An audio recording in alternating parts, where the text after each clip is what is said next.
सत्कुण्डलं गोकुले व्रजमानम्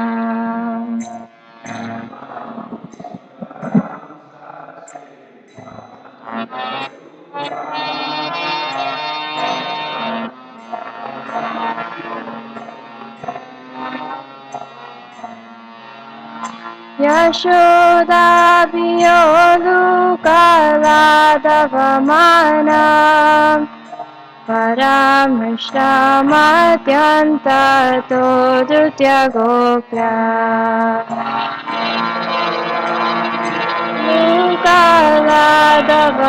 लुकालादवमानम् परामृष्टामत्यन्ततो द्वितीयगोप्या हृदन्तमुहुर्नेत्रयुग्मं मृषान्तम् कराम्बुजयुग्मेन सतङ्कनेत्रम्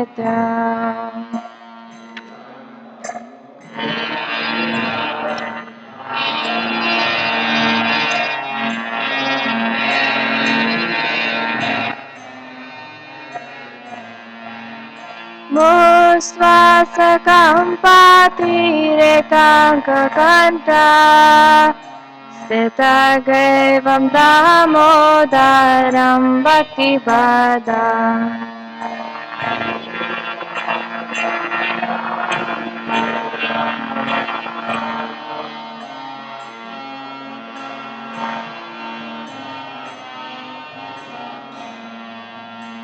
इति दुःस्वलीलाभिरानन्दकुण्डे स्वघोषं निमज्जन्तम् अज्ञापयन्तम्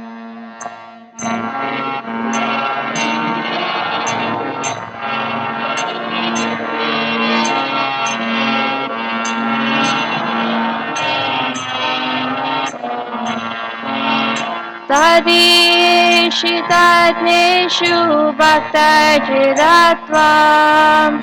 पुनः प्रेमतस्तं शतावृत्तिवन्दे तज्ञेषु भक्तचिदत्वम् पुनः प्रेमतस्तं शतावृत्तिवन्दे वरं देवमोक्षं न मोक्षवतीं वा न चान्यं वनेहं वरे शतपिह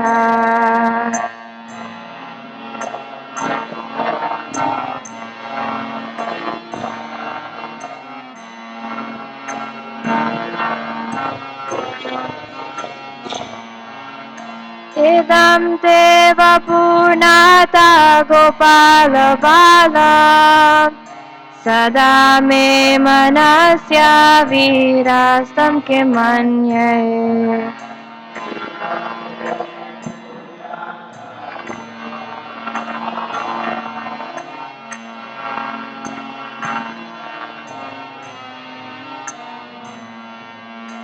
इदं ते मुखाम्बोजम् अत्यन्तनीले ऋतं कुन्तलैः स्निग्धरक्तैश्च गोप्या मुखाम्बोजम् अत्यन्तनीले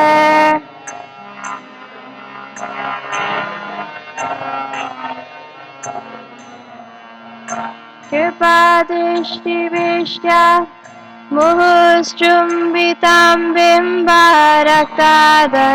मे मनस्या विरास्तं मलं लक्षलाभ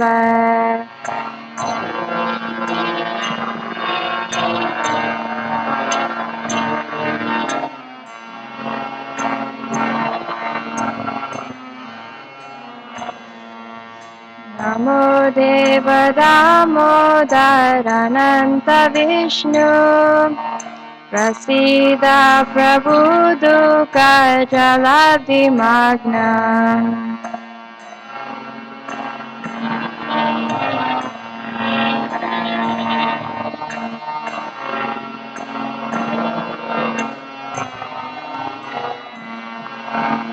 कृपादृष्टिवेष्ट्यादिदिनं वदानो गृहाणेश मामज्ञं मे दक्षिदृष्ट्या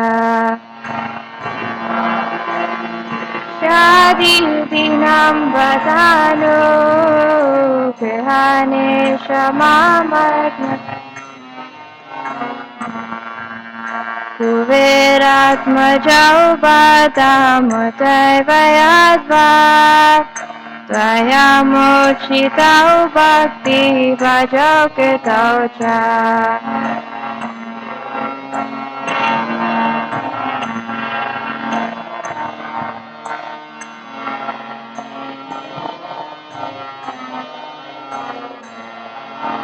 तथा प्रेम भक्तिं स्वकामे प्रयाच न मोक्षे ग्रहो मेऽस्ति दामोदरेह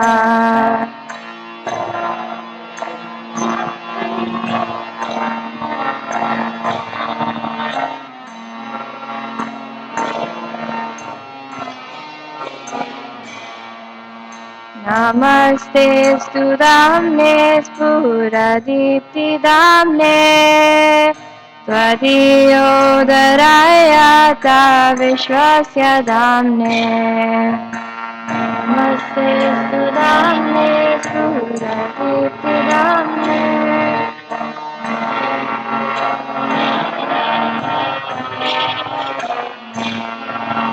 नमो राधिकाय त्वदीया प्रियाय नमो अनन्तलीलाय देवाय तुभ्यम्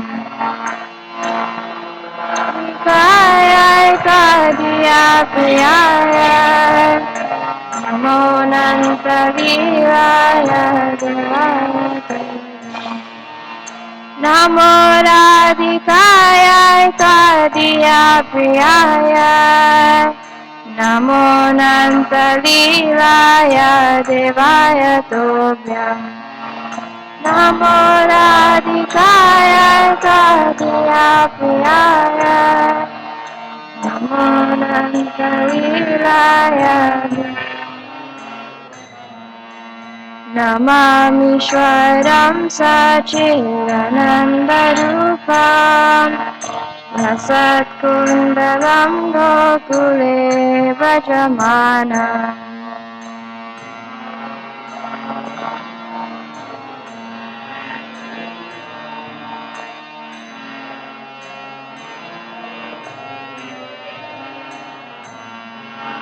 यशोदाभियोलुकालादवमानम् परामृष्टमत्यन्ततो धृत्यगोप्या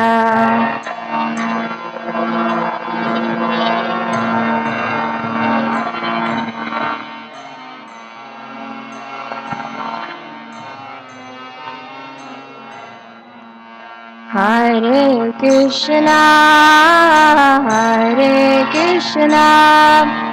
Krishna Krishna Hare Hare Hare Ram Ram Ram Hare Hare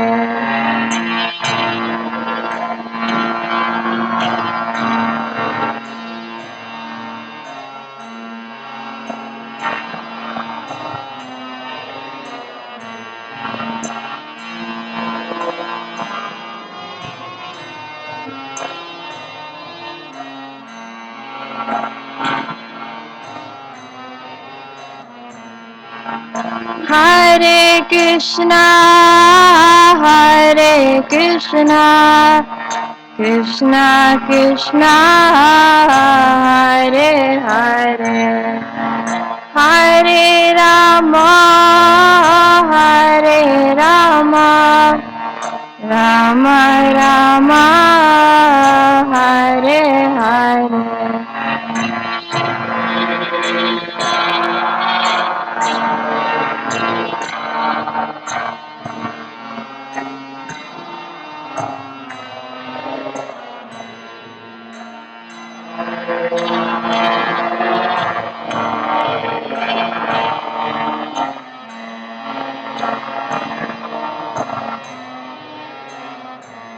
Jaya Radha Damodara Radha Damodara Radhe.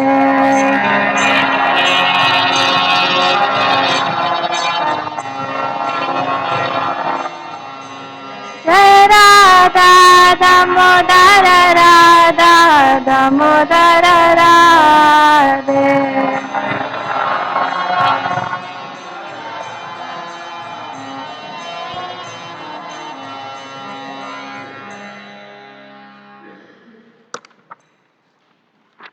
To the Supreme Controller who possesses an eternal form of blissful knowledge, whose glistening earrings swing to and fro, who manifested himself in Gokula, who stole the butter that the gopis kept hanging from the rafters of their storerooms, and who then quickly jumped up and ran in retreat in fear of Mother Yashoda, but was ultimately caught. To that Supreme Lord, Sri Damodar, I offer my humble obeisances.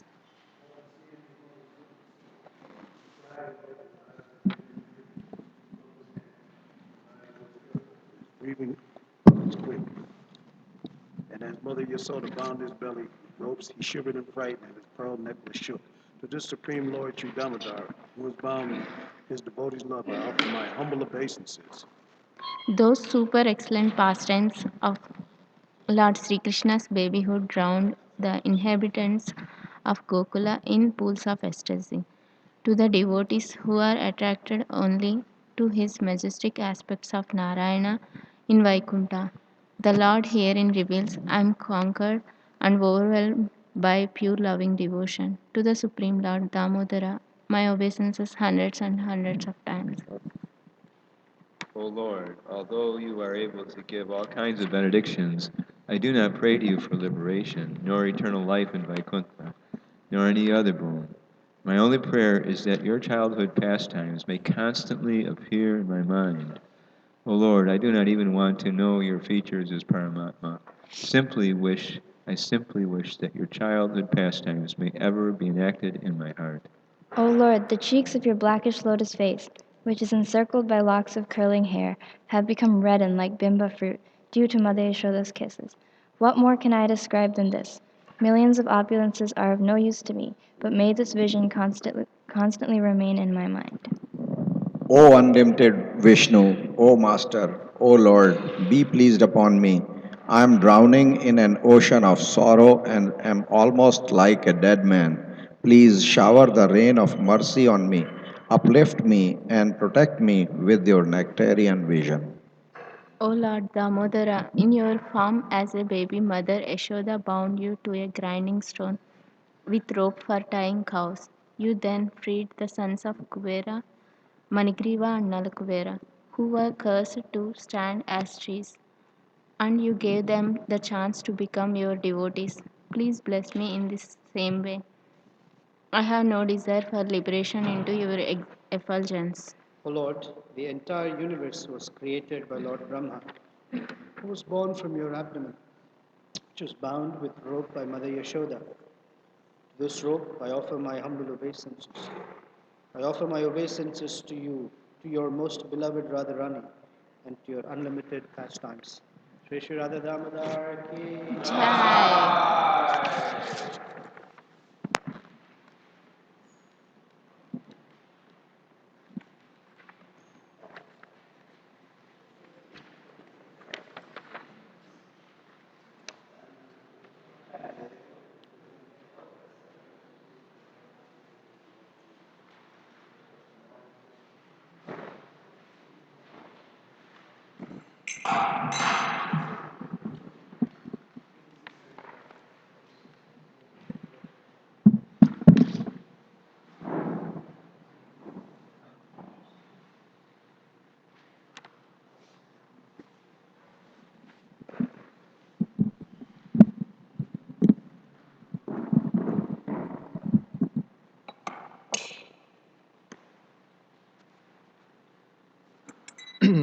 Jaya Radha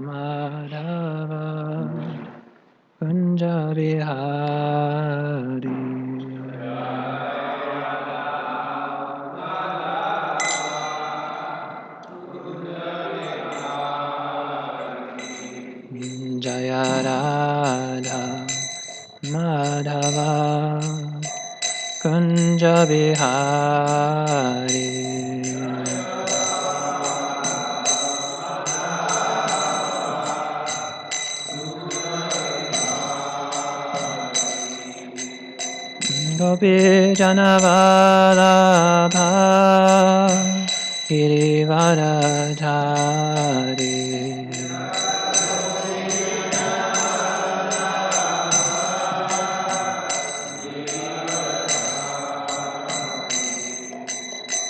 Gopi Janavalabha Girivaradhari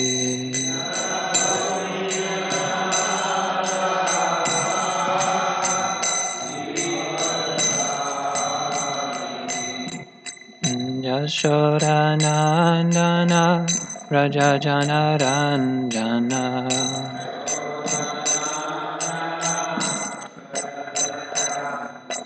Yashodanandana Rajajana Ranjana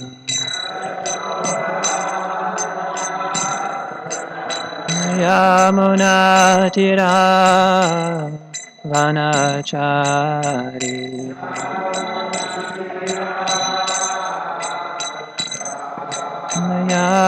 Yamunatira Vanachari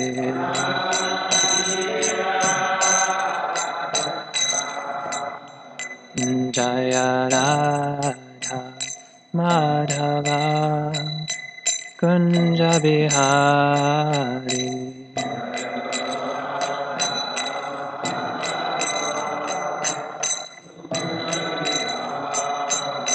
Jaya Radha Madhava Kunja Bihari Jaya Radha Madhava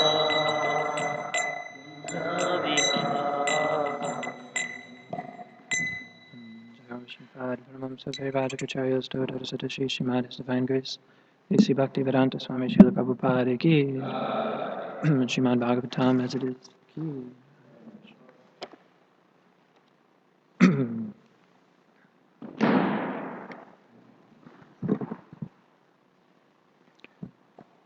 Hare Krishna.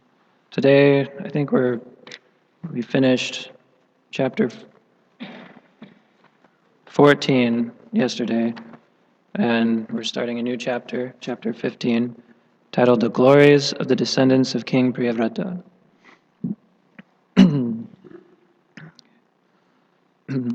Namo Bhagavate Vasudevaya.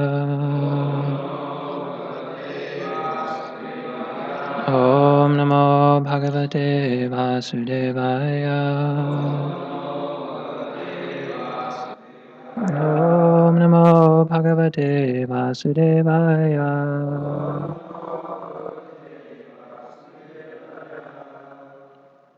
Okay, Canto 5, Chapter 15. We'll do text 1 today. There's also this little description at the beginning of the chapter, kind of summarizing what the whole chapter is about. So maybe we can read that quickly, and then we'll read the verse. In this chapter, the descendants of Bharata Maharaj and many other kings are described.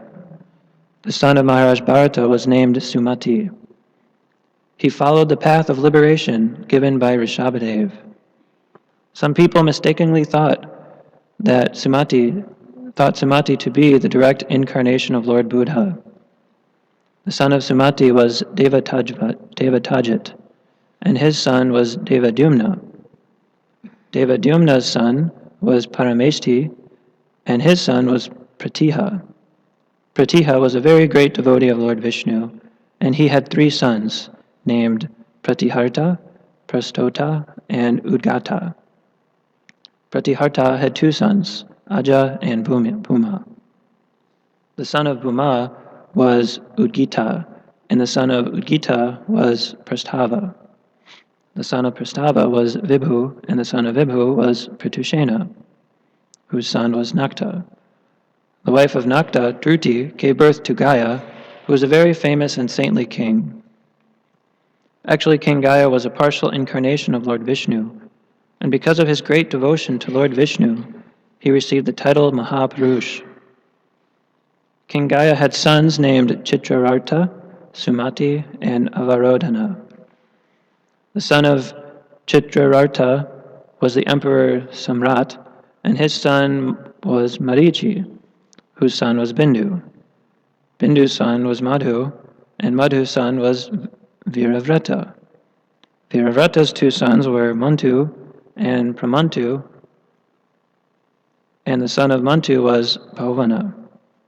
The son of Bhavana was Tvasta, and the son of Tvasta was Viraj, who glorified the whole dynasty. Viraj had 100 sons and one daughter. Of these, the son named Satyajit became very famous. So that's the chapter summary. We have a very exciting chapter to look forward to. A lot of names. Okay, so we'll start with text 1. It's in prose, so I think we'll just go ahead and read the translation and the purport. Srila Shukadev Goswami continued, the son of Maharaj Bharata, known as Sumati, followed the path of Rishabhadev, but some unscrupulous people imagined him to be Lord Buddha himself. These people were actually atheistic and of bad character. These people who are actually atheistic and of bad character took up the Vedic principles in an imaginary, infamous way to support their views and to support their activities. Thus, these sinful people accepted Sumati as Lord Buddhadev and propagated the theory that everyone should follow the principles of Sumati. In this way, they were carried away by mental concoction. Purport by His Divine Grace, A.C. Bhaktivedanta Swami Srila Prabhupada Ki Jai. Those who are Aryans strictly follow the Vedic principles. But in this age of Kali, a community has sprung up known as the Arya Samaj, which is ignorant of the import of the Vedas in the Parampara system. Their leaders decry all bona fide acharyas, and they pose themselves as the real followers of the Vedic principles. These acharyas, who do not follow the Vedic principles, are presently known as the Arya Samajas, or the Jains. Not only do they not follow the Vedic principles, but they have no relationship with Lord Buddha. Imitating the behavior of Sumati, they claim to be the descendants of Rishabhadev. Those who are Vaishnavas carefully avoid their company because they are ignorant of the path of the Vedas. In Bhagavad Gita, Krishna says, Vedaischa savara aham eva vedaha. The real purpose of the Vedas is to understand me. This is the injunction of all Vedic literatures. One who does not know the greatness of Lord Krishna cannot be accepted as an Aryan. Lord Buddha, an incarnation of Lord Krishna, adopted a particular means to propagate the philosophy of Bhagavat Dharma. He preached almost exclusively among atheists. Atheists do not want any God, and Lord Buddha therefore said that there is no God, but he adopted the means to instruct his followers for their benefit. Therefore he preached in a duplicitous way, saying that there is no God. Nonetheless, he himself was an incarnation of God. Om Jnana Timirandasya Gyananjana Shalakaya Chakshuran Militam Yena Tasmai Shri Gurave Namaha Shri Chaitanya Manobishtam Stapitam Yena Bhutale Swayam Rupa Kadamayam Dharati Svapadantikam Vancha Kalpatarubhyascha Kripa Sindhubhya Evacha Patitanam Pavanebhyo Vaishnavebhyo Namo Namaha Shri Krishna Chaitanya Prabhu Nityananda Shri Advaita Gadadhar Shivasadi Gaura Bhakta Vrinda Hare Krishna Krishna Krishna Hare Hare Hare Rama Rama Rama Hare Hare.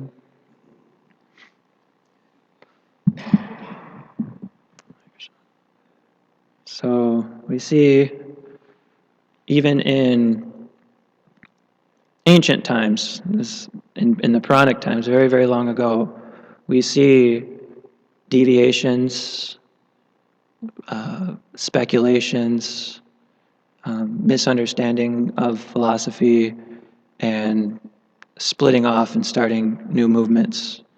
This was going on, a long time ago, and of course we see it even nowadays in ISKCON, other institutions. It's a common phenomenon.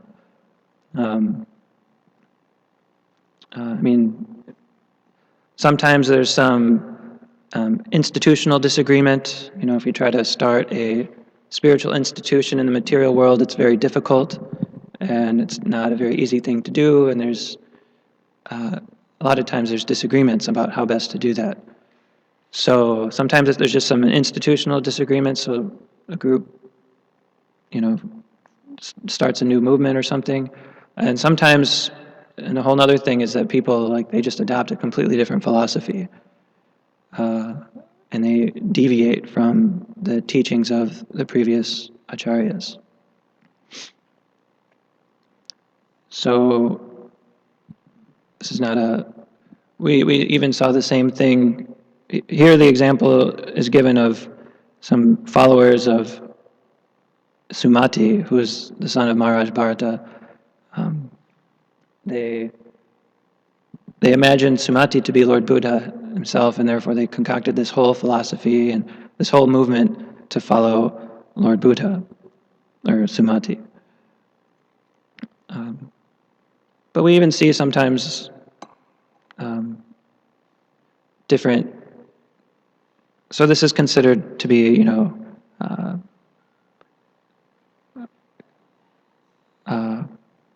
this is mental concoction. There's many examples throughout history of how, deviations and splits occurred. For example, even in Srila Bhaktisiddhanta Saraswati Thakur's Gaudiya Math, he had two secretaries who there were two factions after Srila Bhaktisiddhanta Saraswati Thakur disappeared from the planet. Two of the secretaries, there were two groups that were each trying to have one of the secretaries become the next acharya for the Gaudiya Math, the movement that Srila Bhaktisiddhanta Saraswati Thakur started. It was well known that Srila Bhaktisiddhanta Saraswati Thakur wanted his disciples to start a governing body commission, and he didn't appoint a next acharya. But nevertheless, there were two factions that were trying to appoint the next acharya to take over the Gaudiya Math. And this ended up in a lot of legal battles between the two factions, and Prabhupada said in one of his purports that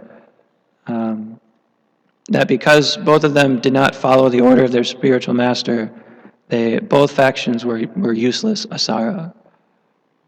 So, and he actually attributed his own success in the Hare Krishna movement and spreading Krishna consciousness all over the world, making so many devotees, to the fact that he strictly followed the order of his spiritual master.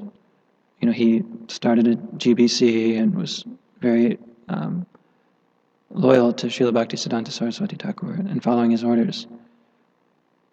So this is how a schism can happen, like when disciples don't strictly follow the orders of the spiritual master, then immediately there are two opinions. And any opinion that's different from the opinion of the spiritual master is considered useless, asara. So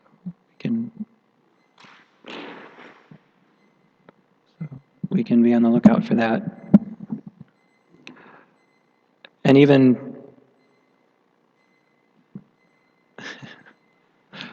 before and there were examples also, like there's this one Radharaman Chakravarti. He was like he was on friendly terms with Srila Bhaktisiddhanta Saraswati Thakur and Bhaktivinoda Thakur, and but he started, after some time, he started to propagate this chanting of this mantra. Maybe you guys know, it's this Nitai Gaura Radhe Sham Hare Krishna Hare Ram. So he advocated this chanting of this new mantra, and he got many people to follow it. In fact, I hear that our neighbors in the Krishna Balaram temple in Vrindavan, they're followers of this person, and they have a temple right next to ours, and they chant this mantra. Of course, this mantra, there's a misunderstanding in this mantra, because in the mantra it's saying Nitai Gora Radhe Sham Hare Krishna Hare Ram, saying that Nitai Gora were none other than Radha and Krishna. Of course, this is a total misunderstanding of our philosophy, because Lord Nityananda, he's Lord Balaram, he's not Radharani, or Lord Chaitanya. Lord Chaitanya is considered Radha and Krishna combined. So he had kind of concocted this whole new idea of who the identity of Nitai and Gora were. Of course, the true, real understanding of who the Panchatattva is found in Sri Krishna Chaitanya Prabhu Nityananda, Sri Advaita Gadadhar, Shivas Adi Gaura Bhaktavrinda.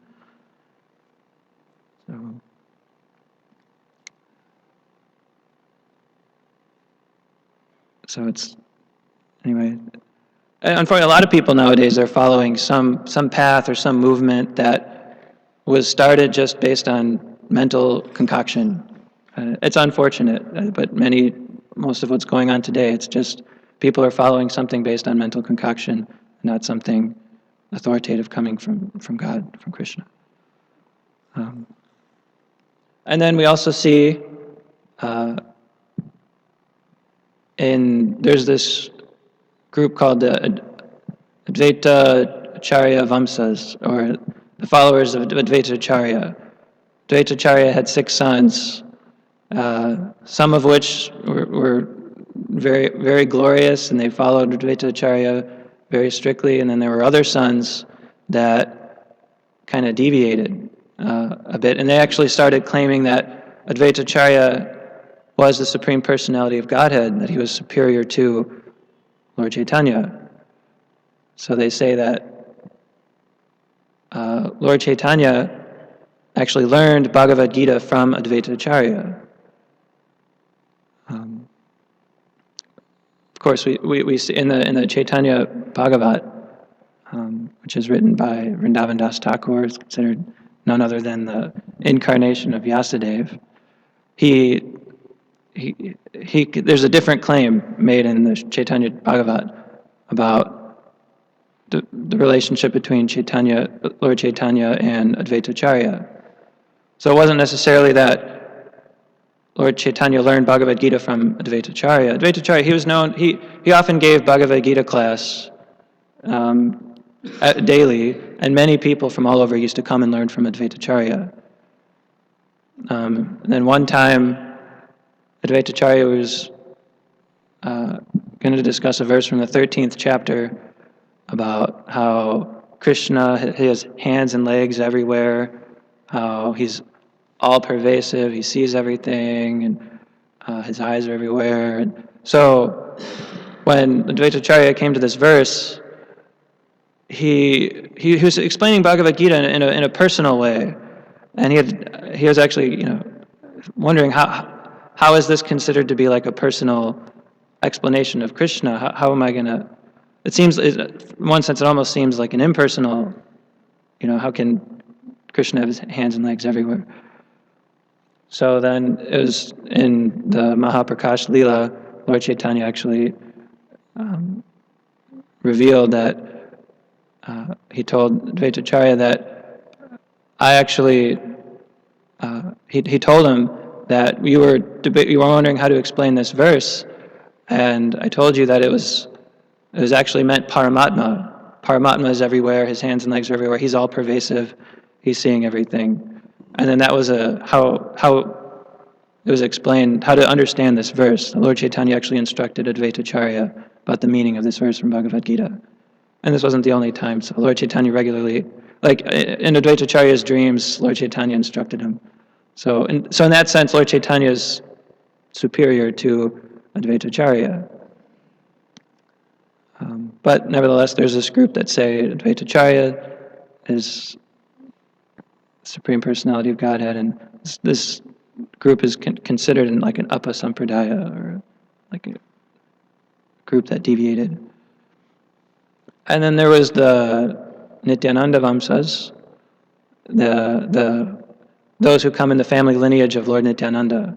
So Lord Nityananda had a son named Virabhadra, and who is none other than Kshirodakashayi Vishnu, who came, but he came as a great devotee, and there are some that claim some of them claim that no one else can rightfully become guru unless you come in the family lineage of Lord Nityananda. So it's not the way we accept things.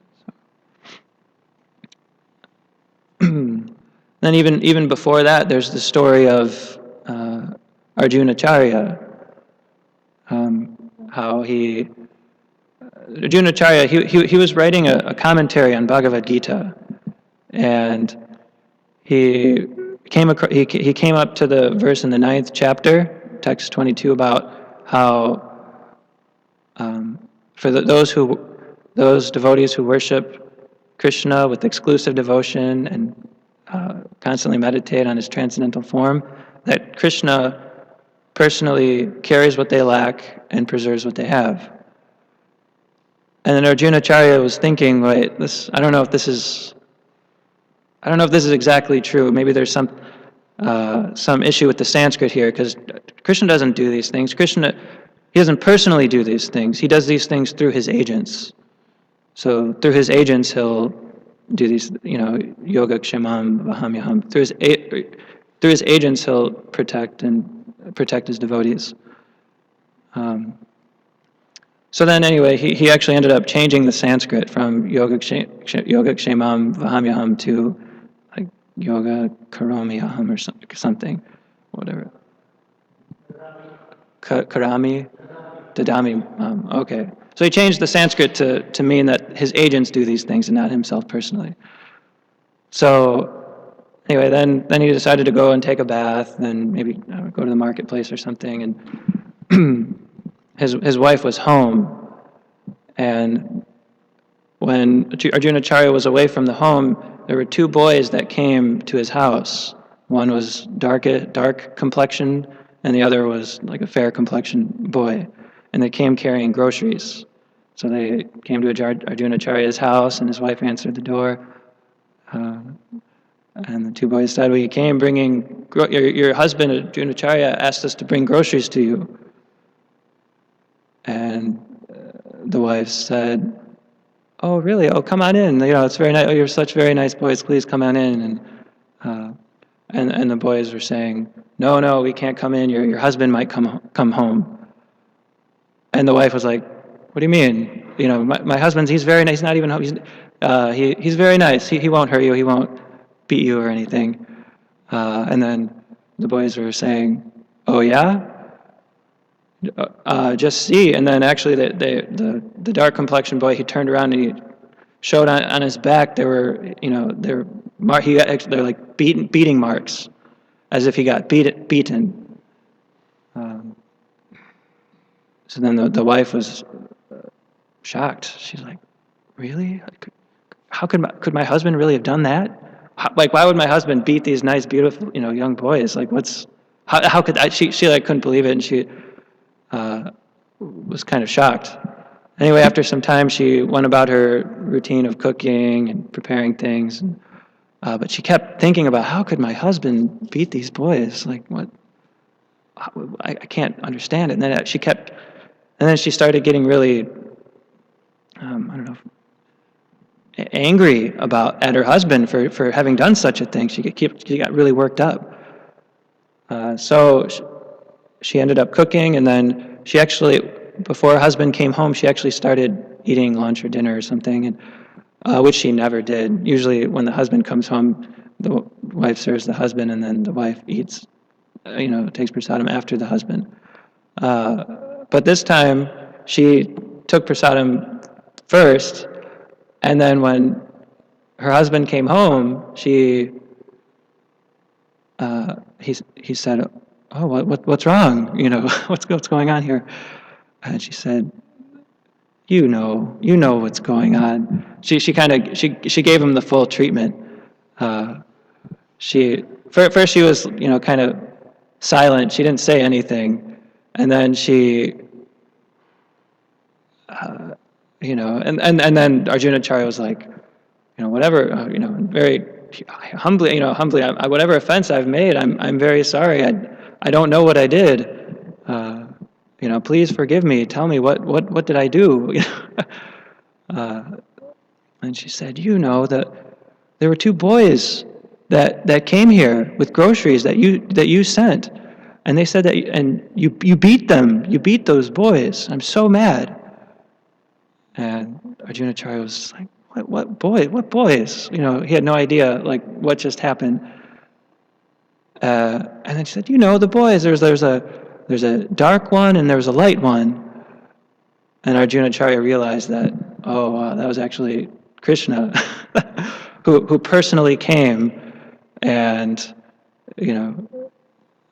did what he said he would do in the Bhagavad Gita. And then he realized, and oh wow, that was actually Krishna who came, and he went back to look at his Sanskrit, his Bhagavad Gita commentaries, and he saw that verse is actually changed back to Yogakshemam Vahamyaham, that Krishna himself personally preserves carries what his devotees lack and preserves what they have. So point of that story is that Krishna doesn't like, even one word, if it's changed, Krishna doesn't like it. So we shouldn't change anything. In fact, that's what chastity means, is that we shouldn't change anything, but we should try to preserve what Krishna gave us, what the acharyas gave us. Sometimes we might even be guilty, sometimes even at this temple nowadays, about introducing or carrying on some changes that may have occurred in our practice. And when I was preparing for this class, I just came to discover, I didn't think of this before, but in the Sri Guru Vandana song, there's a phrase there which we often sing, it's Prabhupada Lokera Jivana. Now this phrase actually doesn't come in the actual song written by Narottam Das Thakur. So which acharya introduced this line, Prabhupada Lokera Jivana? I mean, it's kind of just added in, and we keep saying it. And we might think, okay, well, it's not a big deal, it's nice. Prabhupada Lokera Jivana, it sounds nice, but what can happen over time is that one generations they introduce something or they change something, and then the next generation picks it up, and then it becomes like the standard for the next generation, and then over time, these little these little additions and concoctions or whatever, they turn into big changes. And although it might seem innocent, what we're actually doing is we're covering our real tradition, and so we have to be careful about introducing changes. Also, in the song, sometimes you'll hear devotees sing in the Tulsi prayers, or Tulsi Pranam, in the Tulsi Arti. They'll say, Bhaja Radha Krishna Seva Bhavo. So they add this bhaja. I don't know if you've heard that before, but some devotees, they add this bhaja before the song. Where did this bhaja come from? It's not in an actual song. So,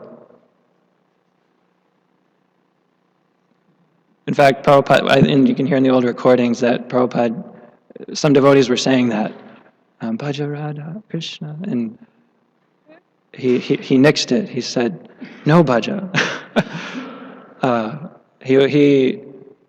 Prabhupada was very careful to protect the Krishna consciousness movement from being, changed and, mental concoctions coming. He tried very hard to protect that from happening.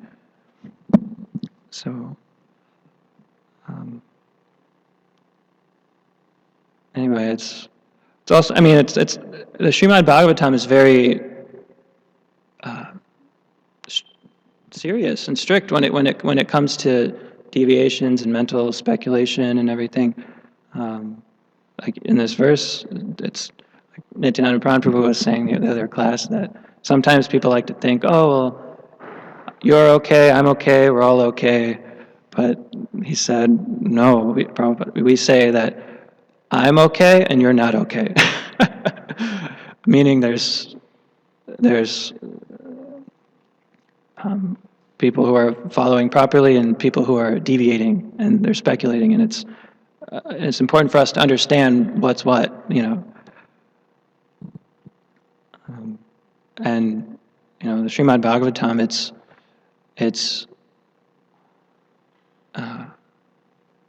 it completely, in the second verse, it completely rejects all materially motivated religious activities, and it only accepts pure loving devotion to Krishna. So anything other than that, it completely rejects.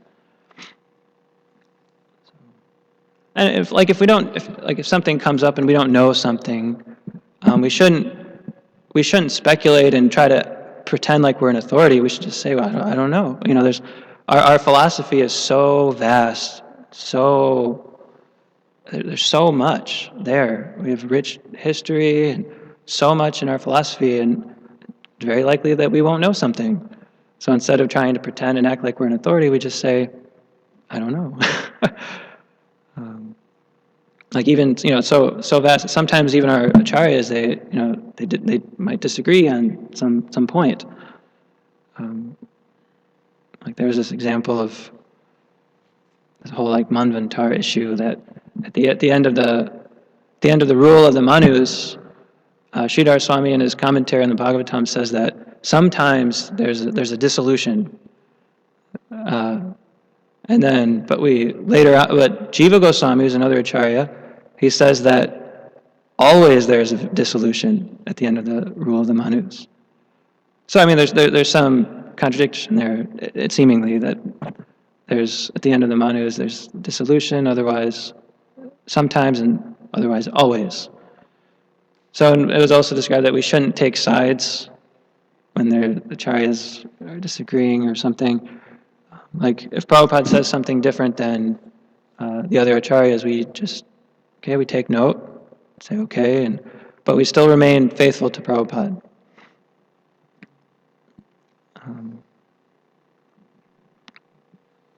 And another thing is that we try to understand if we look back to a previous acharyas or something, we try to understand them through our current spiritual master. So we understand Prabhupada through our spiritual masters. Like that, we understand previous acharyas. So then, I hope. And anyway, I didn't mean to. Another caution here is that sometimes devotees, sometimes we can become fanatical about this kind of thing.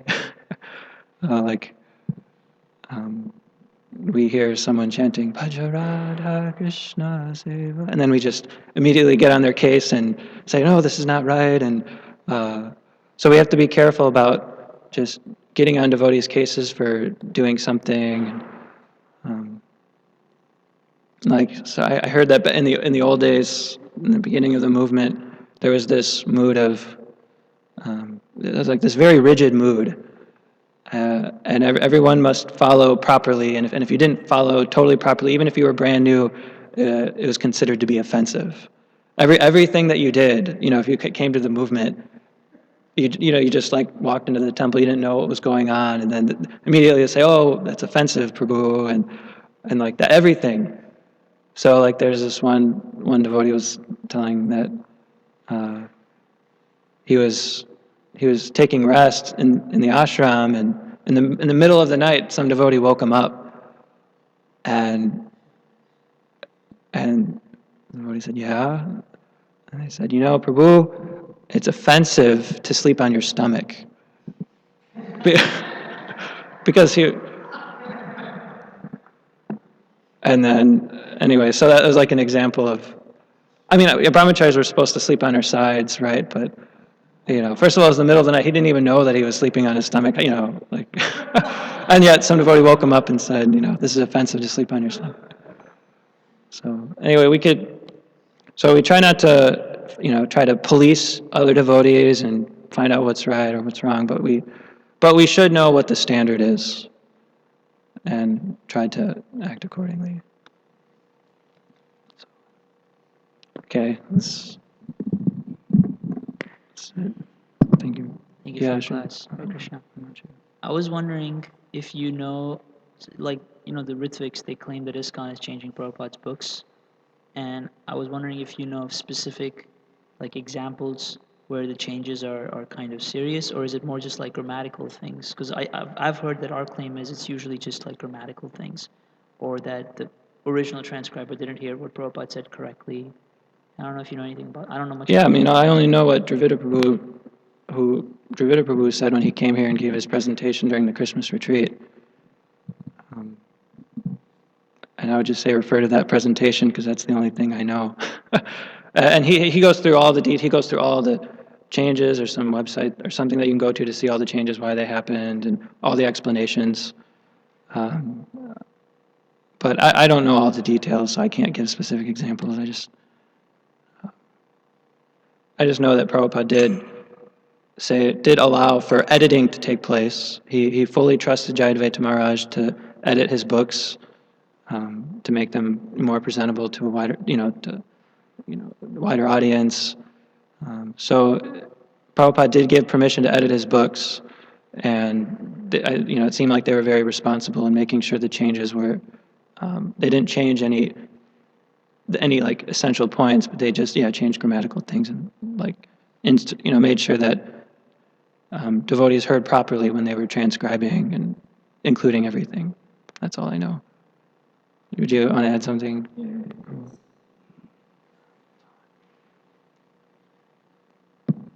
So Dravida Prabhu and Jayadvaita Maharaj were responsible for editing.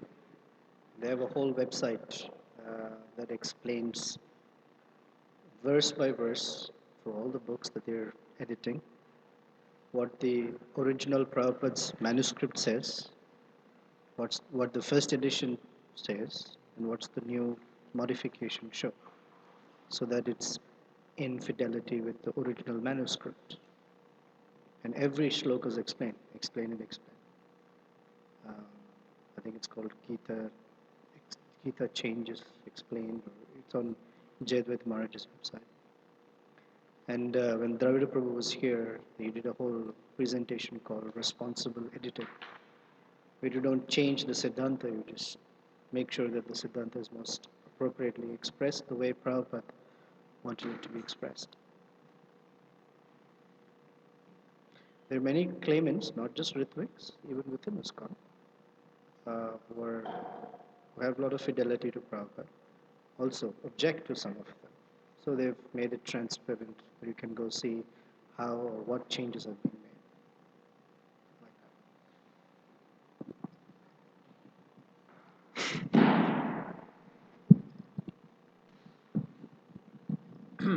One problem is changing things. And another problem that also comes up quite often is being totally irrelevant to people. So although one doesn't want to change things, then the other issue that comes up quite often is being totally irrelevant. And another problem that may also arise, that we do see arise, is a very shallow understanding of the philosophy of Krishna consciousness.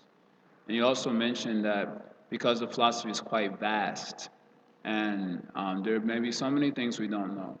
So then there's a shallow understanding, and someone may be making, I'm thinking of someone in a guru type of position, maybe making an adjustment based on his broader understanding of the philosophy, and maybe someone else is a little bit more shallow, so he sees it as a deviation. And in that way, there's, controversy arises and so on.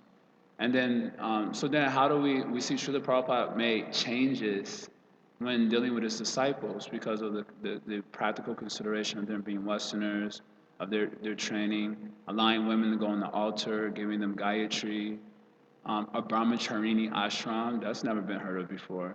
So, and telling the disciples 16 rounds, where you mentioned in the Nectar of Instruction, our spiritual master said anyone who wasn't chanting 64 rounds was fallen. So we see Prabhupada took the liberty as the guru to make adjustments for the benefit of his disciples to make it relevant and so they can be progressive. So how do we, looking into the future, understand when something is a deviation or a change and something is actually relevant based on broader understanding of Christian consciousness and the need of the hour? Yeah. So I guess Borijan Prabhu, when he was interviewed after the recent GBC meetings or something about, and he was giving that example that Prabhupada used to. He was a revolutionary. In fact, all of our past three acharyas, they're revolutionaries.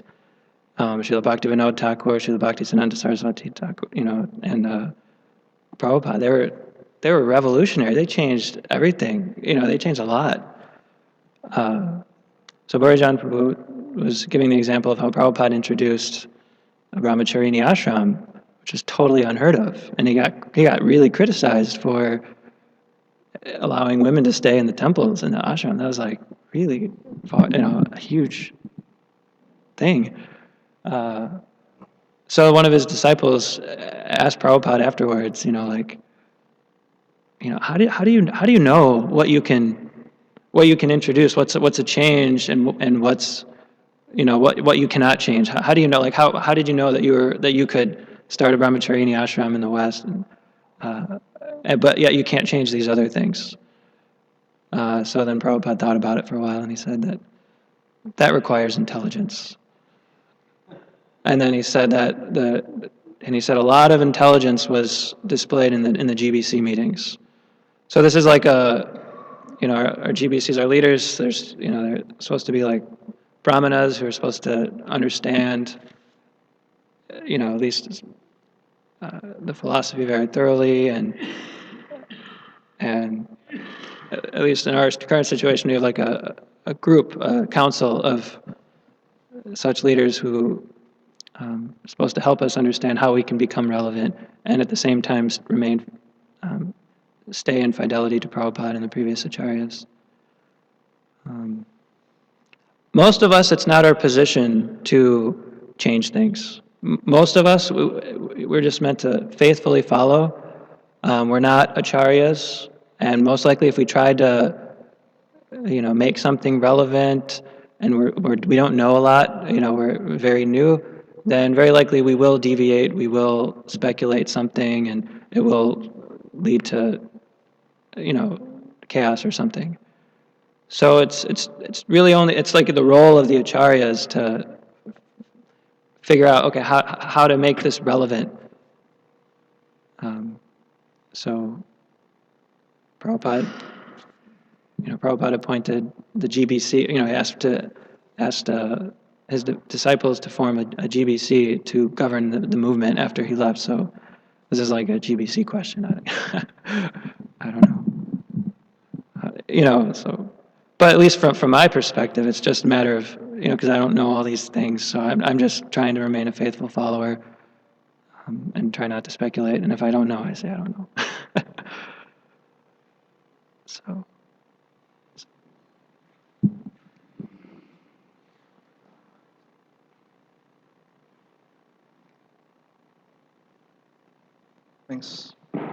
Thanks for the class, Prabhu. In the beginning, you start to talk about deviation, and I don't know if you can help me to. What is the sentence of Lord Chaitanya in every village and spread the holy name in every town and village? The question is simple. What is the connection between deviation and this sentence of Lord Chaitanya?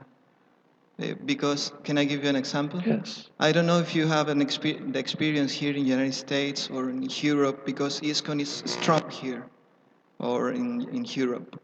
But for example, in Latin America, there is a very famous institution, is started by one disciple of Srila Prabhupada. It's not ISKCON. And they are very, very successful in the preaching. For example, in my city, we was doing Harinam, no? And in the other street, other devotees from the other institution, they was doing Harinam. And we, in the corner, we finish our Harinams. No? And I start to think, what they are doing, this is our Kshetra. No? And, and the question is, to obtain this every village, in every town, this senses of Lord Chaitanya, I start to think probably the deviation is necessary, or the deviation is logical. What do you think about this? Because I mean, ISKCON is not getting, is not in every town, in every village. And why not another institution can took that part of the Well, it's the not job? that we're the only institution that is, trying to spread Krishna consciousness, and they're not the only bona fide path. It's not like you have to join ISKCON in order to perfect your life, and only ISKCON can propagate the chanting of the holy names all over the world.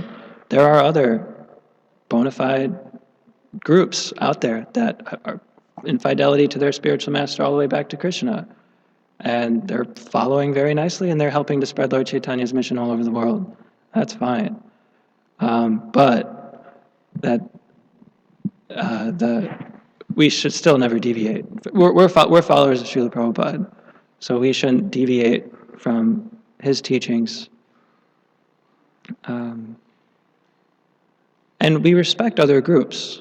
Other groups that are, you know, trying to spread the Lord Chaitanya's movement, spreading the holy name all over the world. We respect them.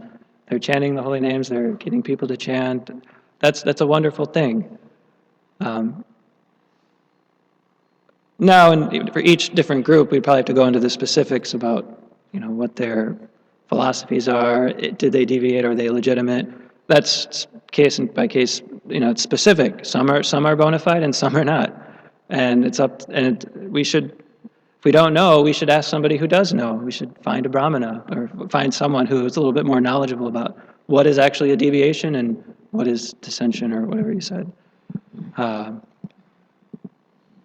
Because we might not have the tools or the filters, just being new to Krishna consciousness. We might not know what is a deviation or what is not a deviation. We don't have the tools to find out, figure it out.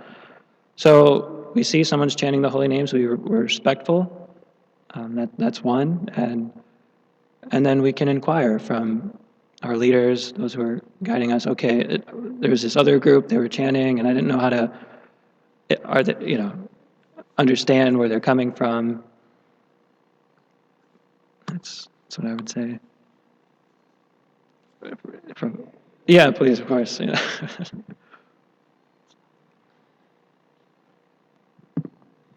Somebody chanting Hare Krishna, or Lord Chaitanya saying, my name will be chanted in every town and village. And therefore, some group doing Harinam, or Hollywood movies showing the Hare Krishnas, chanting Hare Krishna, or the Hair musical having Hare Krishna song, or the Bollywood movies having Hare Krishna in it. They don't contradict Lord Chaitanya's statement. They actually are fulfilling the prediction of Lord Chaitanya. And it's an outright glorification of Srila Prabhupada for us, because without Srila Prabhupada, that holy name did not come to the West. And what Srila Prabhupada has done in such a short while has brought about, millions and millions of persons who don't even know what they're talking about, who don't know what they're doing. Somehow they chant Hare Krishna. There's different singers, this, that. That doesn't mean that everything has to be, or that it means it's in its pure form. But the holy name is chanted this way or that way in every different place. It may not carry the same potency, but it's not a contradiction, or it does not mean that for that to happen, deviations are necessary. It's not that one has to deviate for it. It's that other deviations still are chanting Lord Chaitanya's, or fulfilling Lord Chaitanya's prediction this way or that way. That's fine. But that's not necessarily uh, the genuine place for Krishna consciousness. Like I went to a movie and I saw Hare Krishna. Oh, so this is bona fide movie because there's Hare Krishna in the movie. Or I went to some place in whatever the rock band chanted Hare Krishna. Okay, so this is bona fide. It's not bona fide, but it's still holy name in different places, as Lord Chaitanya had said. And it's all coming because of Prabhupada. And who knew Hare Krishna before Srila Prabhupada came? Since then, every, as they say, Tom, Dick, and Harry has been chanting Hare Krishna, and somehow or the other, because of the popularity. Either in, what's that phrase? In jest, in anger, out of disgust, still it's chanting. It's there. And somehow or the other, he predicted that's what will happen everywhere. When they look at us, someone will heckle, Hare Krishna. Well, that's chanted there in that village, in that town. Thank you very much. It's past the time, so I think we'll end here. Is that okay? Srila Prabhupada ki.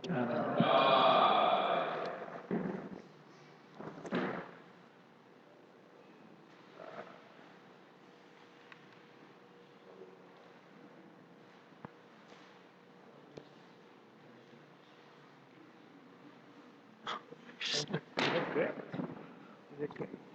So all of next week when I'm doing one, I think. 12 hours. One starting of nice class. Thank you.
Best of